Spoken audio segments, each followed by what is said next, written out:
Welcome to the Modular Bias YouTube channel. This is our first video, and we're really happy to have you drop by. Today, we've got an interview with Domingo from the uniquely named Jasmine and Olive Trees. His first module, Traffic, is an 8 HP trigger-based CV controller that is a macro oscillator's best friend. It retails for $168 and frequently sells out. Listen in as I host a jet-lagged conversation with Domingo in his Barcelona workspace. Let's patch in.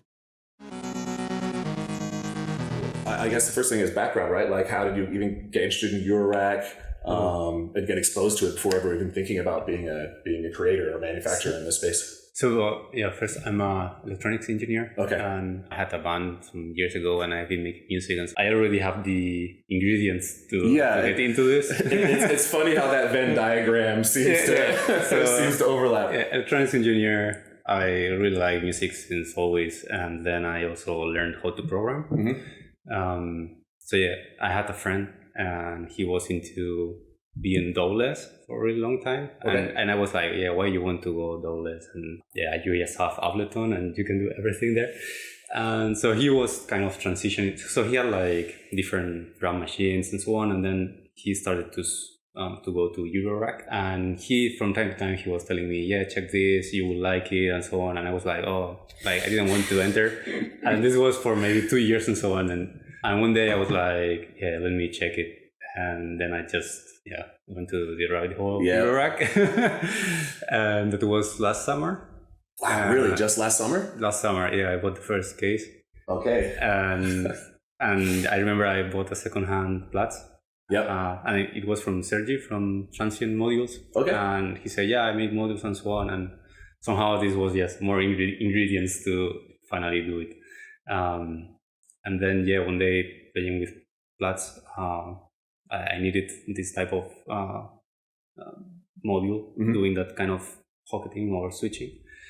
And then I started learning. I mean, I did before some PCB design. One scholarship I had. So the first time I worked as an electronic engineer was doing PCBs. So I kind of removed the dust on my brain of that, how to do it. And then I did a few prototypes and that's crazy. I had a working one. So it didn't come from something where you have seen like the was it the 254T? I want to think, or maybe the from Buchla or no, I didn't know them. That's so interesting. So this came from like a direct, because it's so funny. People literally reference. There's a talented French designer from Zodes who has the PV44. Yeah. I didn't know about that module. Okay, so this came from a position of need. You're like, I have a problem with my own system, and I'm going to design a solution for it. And I actually tried to find if that thing exists, but I couldn't find it. Maybe I think it's kind of difficult to find. When you don't have a specific name for a functionality, it's really difficult to find a module. And I made the mistake of not asking in any forum. Because if I would ask, then somebody would say, you have this one, and this one. Right? But at that time, I didn't even have an account on ModWiggler. Yeah. Well, you didn't just say, okay, I've got this one problem with my system and I'm going to stop with this solution.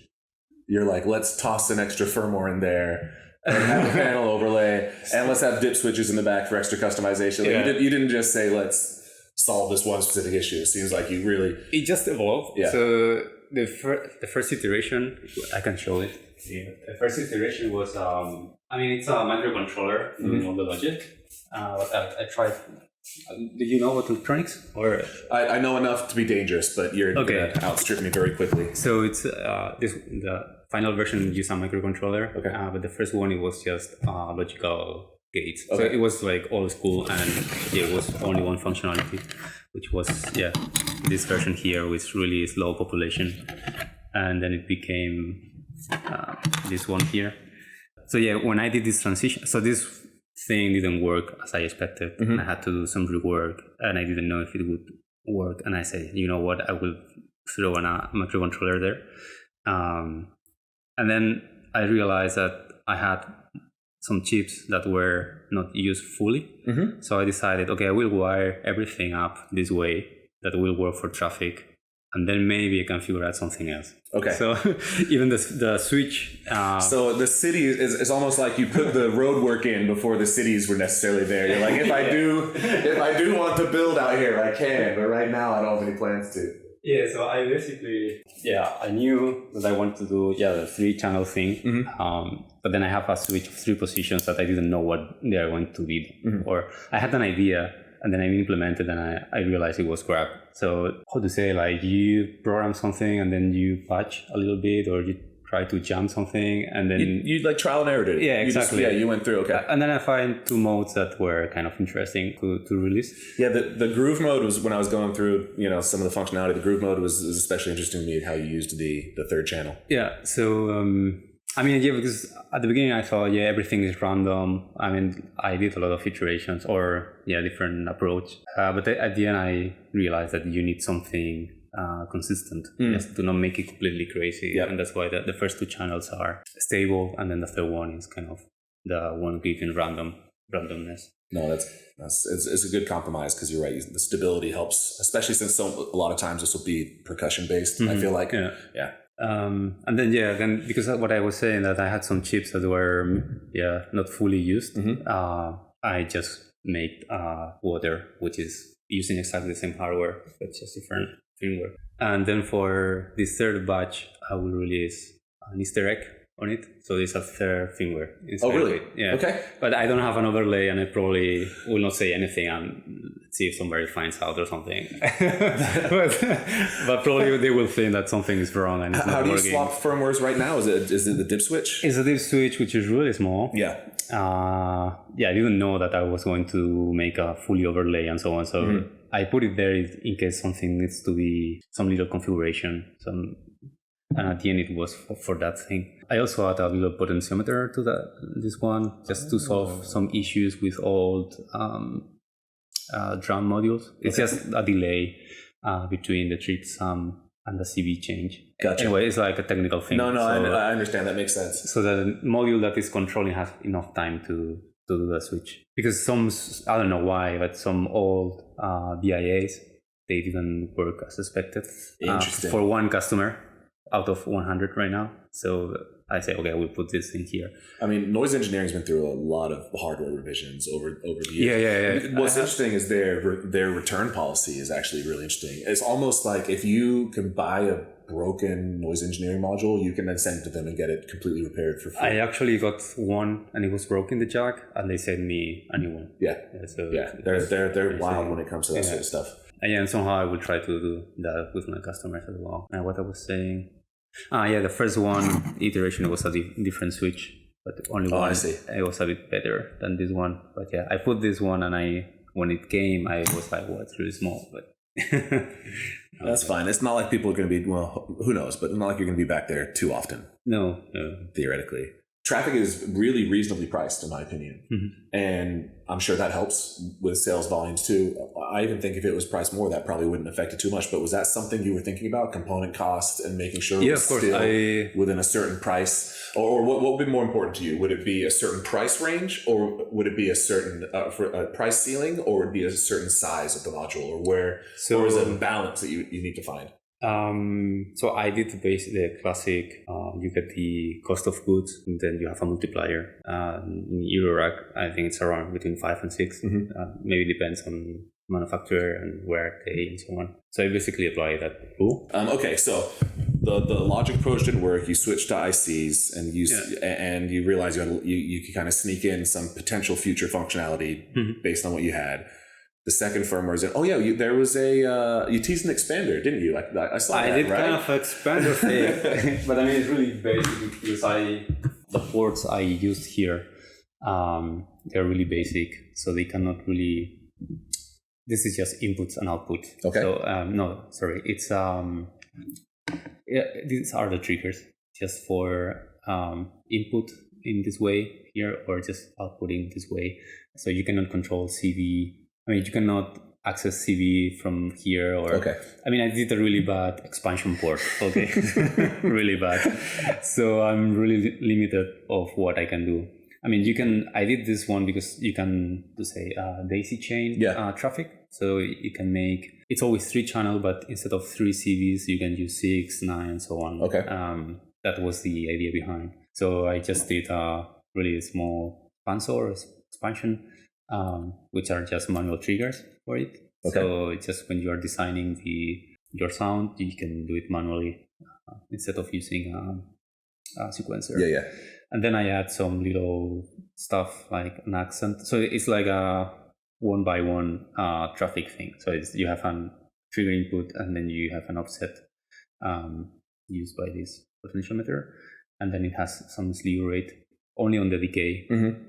Like it's not even a potentiometer; it's just 3 positions. Okay. So you can use it for doing accents on the on the drums or whatever you want to do with it, and CV modulation. It's really utility thing that everyone's plugging this directly into either Platts first or BIA. That's like that's what everybody's doing first thing.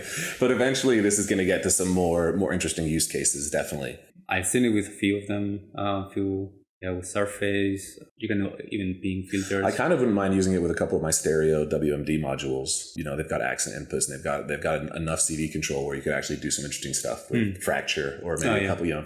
Fracture's got a lot of range to it. Yeah, I mean, you can use it also for your whole patch. Oh yeah. But you just need to make your own voice. You can control it. I was going to ask, for water. I was curious to learn more about the operation. It wasn't immediately obvious to me what the potentiometers were doing in that case, as how they were affecting the sequences. Somehow I had the hardware, as I said, and then it was trying to find a solution for our alternative firmware for it. So you can think as the basic of a 8-channel sequencer, the basic one, classic one. So it will start. So you have the first one. This thing is only one sequencer and one output here. So it will just go 1, 2, 3, 4, 5, 6, 7, 8, and then it will return again here. And the second one will be 1, 2, 3, 4, 5, 6, 7, 8, and will return here. Now, the second this instantly makes sense. The second you just did that, and I was wondering about the lines, and I don't know why that didn't. I was looking at the combinations, and I couldn't come through. I just couldn't come through with it. So it's really difficult to express that idea on a panel, and I kind of did I don't know if a good job, but somehow there's a small line here saying it will stop here. I see. I do now that I know what to look for. I understand it. Yeah, and C is the same. 1, 2, 3, 4, 5, 6, 7, 8. The 9th potentiometer in the row, does that have any sort of functionality, or it's just so it will be like for the first sequence, this one will not show up. Okay. So it's just dead. Okay, cool. This one will work for the start B and start C. Gotcha. So it's kind of it's not. I mean, it's like a canon. So you have like 3 melodies, and it's 3 steps separated. Yeah. But somehow all 3, they are not completely the same at the end. In a compact setup with 2 Platts and this, there's a lot you could get going on. Yeah. There's a lot to explore with this in a compact setup to get you started. That's really interesting. You can I have to say, I didn't explore water that much on what you can achieve and what are the possibilities. Well, but it's kind of a sequencing modulation source where you can randomly find things. I think it'll be exciting to see once people have had a lot of time with traffic. They are going to start experimenting with water, and then you'll start seeing that kind of seep either onto Instagram or onto YouTube or something like that. So I'm sure I like it, man. For something that you haven't explored too much, it seems like there's a lot of interconnected modulation. There's a lot you can do there. Yeah, it's some modulation. And there's some really talented patchers out there who's going to use that end of cycle to extend the functionality. And you can self-patch it. Just also, like you do with Mimetic. Where did the name, I forgot to ask this, the name Jasmine Olive Trees come from? Well, that's I have an olive tree there, Jasmine bush. It's a reference to my family. So my father was born in a part of Spain that they used to grow olive trees, and my mother, my grandmother, and my grandmother have a jasmine plant, and they have been giving it to each generation. So that one is the same one from my grandmother, and I don't know if that went back to other generations. So I just say, okay, let's pick up this one. It was really hard to find a name, and I pick up the most hipster one because I was thinking something like random. You know what? Now that you call it hipster, it actually makes me laugh. But I didn't think of it as hipster when I first heard it. I mean, I didn't choose it especially for being hipster. No. Because I was thinking about something like random loop thing or diffusion loop, because I kind of like this random loop concept thing. And then I was discussing with a friend, the friend that was into Eurorack, and I say, yeah, I like this one, and say, let's do it. I mean, I don't know if it's the best one. I know it's too long. No. It's this, like we were just talking about, this isn't where you need to have the word Eurorack or modular in the company name or anything like that. You know, people will find you, especially if you made something cool. So I think that the name stands out. It's unique. And also, if you search Jasmine Olive Trees, you're like the second and first person who shows up. So yeah, and then you have so immediately, you don't always and then you have olive trees. Yeah. I know. You can have a couple negative keywords in there. No, but that's. I also was thinking for searching I know that Jeff Bezos, when he chose Amazon, was because I don't know in what listing he chose an A to be on top of it. So I was thinking, yeah, let's find a name that will be in modular grid on the first one. And then you looked and you saw there was like 0, 1, 0, 0, slash. Oh, I cannot find any word that make any sense here. Well, like I said, it seems like the second you have a new batch ready to go, they're gone. Yeah. Do you have any plans outside of this kind of current format? I know very early days, you're into it. That's probably a very unfair question to ask, but are you happy with kind of the ecosystem it seems like you're building right now, working on this platform, or do you have plans to expand beyond it in the... You mean outside Eurorack? No, outside of this kind of framework, what you have right now. Oh yeah, I think I really explored it. I mean, I cannot fit more. I mean, I cannot find... So the third firmware, which is just an Easter egg, which I don't think I will release it as a whole module. I would maybe just give the overlay to people when they buy traffic or water. So it will come with 2 overlays. And I think I cannot exploit, or I cannot find any more useful thing out of this hardware. I may have another expansor. So this is like the input expansor, and maybe I will find an output expansion, but I haven't worked on that yet. And then I have more ideas. I mean, I would like to do some DSP stuff rather than CV controlling. I was thinking also some more other modules about rhythm generation. There's a lot of room to explore in rhythm generation. And I was surprised how well... Patching Pandas might be from this area, aren't they? He's from Barcelona. Yeah. And he recently released Particles, I think. But it's another kind of trigger manipulation. It requires trigger to come in, then it's four channels of manipulation or algorithm. That's the same theory with IDUM, essentially, which kind of looks like the warps of trigger manipulation with that giant dial in the middle and the circular algorithm choices around the edge of it. Well, yeah, this is great. Thank you so much for telling me all about this. It's extremely interesting to me how people get into Eurorack. Well, I guess that's enough of that. Yeah.